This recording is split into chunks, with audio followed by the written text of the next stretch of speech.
በት ሰላማችሁ ብዝት ትርፍርፍ ይበልልኝ።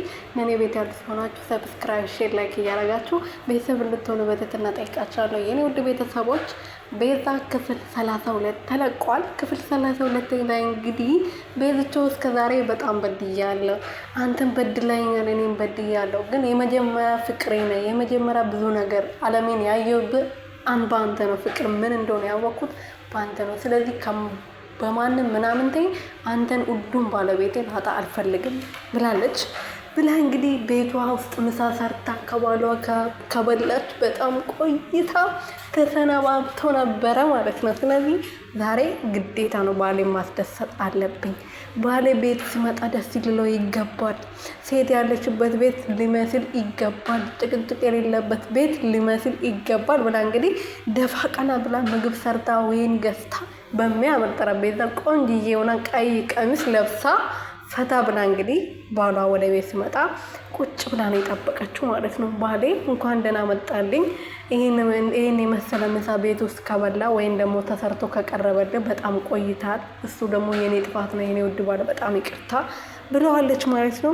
የኔ እናት፣ የኔ ፍቅር፣ እኔም ይቅርታ አድርጌልሻለሁ። እኔም ለበደልኩሽ ነገር በጣም ይቅርታ፣ ገና ዛሬ ተዋወቅኩሽ ነው እየተሰማኝ ያለው ብሎ ሱራፌልን በጣም ደስ ብሎታል ማለት ነው። ስለዚህ ሱራፌል እና ቤዝቾ ቁጭ ብሎ ሶፋ ላይ አላማቸውን እየቀጩ ፍቅራቸውን እየተገላለጹ እንደ አዲስ እንተዋወቅ እየተባባሉ እኔ መንገድ ላይ እየሄድኩ አንቺ መንገድ ላይ እየሄድሽ እንደ አዲስ እንተዋወቅና ፍቅራችን እንደ አዲስ እናጣጥም፣ ያሳለፍነው ነገር ሁሉ ረስተን አዲስ እንደተዋወቀ ሰው ምን እባክሽ ብሎ ቁጭ ብሎ ሶፋ ላይ እያወሩ ከዛ ልክ ሊጨፍሩ ሲነሱ አቶ ሮቤል ተብዮ የሴጣን ቁራጭ ተብዮ ማለት ነው ምን እንደሚፈልግ እኔ እንጃ አላቅም ከነሱ ማለት ነው። እውነት ሱራፌል ከሱ ጋር እየሰራ ይሆን እያስመሰለ ይሆን ምን እንደሆነ አላቅም። ግን እዛውን እየታየ ያለው ማን ጥፋተኛ እንደሆነ ማን ቤዛን መጉዳት እንደሚፈልግ የሚያሳዩ ሳሚና ሮቤል ጋር ነው። ሱራፌል ምንም ጥፋት ያለበት አይመስለኝም። ሳሚ ደግሞ ቤዝቾ ልጎዳት ፈልጎ ሳይሆን ስለሚያፈቅራት ብቻ ነው የሁሉ ነገር ውስጥ እየገባ ያለው። ዋናው ጥፋተኛ ዋናው ወንጀለኛ ይመስለኛል ሮቤል ነው። ካሜራ ቤታቸው ውስጥ ገጥሟል። ልክ እነሱ ሊሳሳሙ ሲሉ ስልክ እንዳይደወል ብሎ እየተናገረ ያለ ሮቤል ደወለ ማለት ነው። ምክንያቱም በካሜራ እያያቸው ነው። ቤታቸው ውስጥ ካሜራ የሚያረጉት እያንዳንዱ ነገር በካሜራ ይታያል ማለት ነው። ስለዚህ በካሜራ ቁጭ ብሎ እያየ ደውሎ ልክ ሊሳሳሙ ሲሉ አቋረጣቸው። እንዴ ፊልሙ ላይ ያለ ሰውዬ ልክ ሊሳሳሙ ሲል ስልክ የሚጠራው ለካ የኛ ጋር እውነት ነው እንዴ ብሎ ሲያወሩ ነበር። እናንተ ፊልም እየሰራችሁ አይደል እንዴ? እናንተ ሙርት ይዝብናላችሁ እንዴ?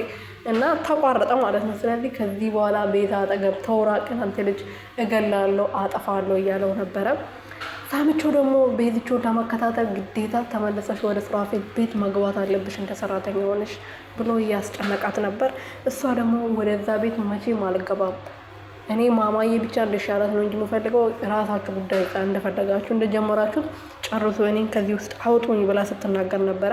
ሳሚ ግን እንደምንም ብለሽ ወደዛ መመለስ አለብሽ፣ ቤዛዬ በጣም ናፍቃኛለች ብሎ ሲናገር ነበረ። ስራ ቦታ ሄዶ ሰራተኞቹን እያናገረ ነበር። እሷ ወደ ስራ አልተመለሰችም ብላ ነበር ጓደኛዋ ስትመልስላት የነበረው።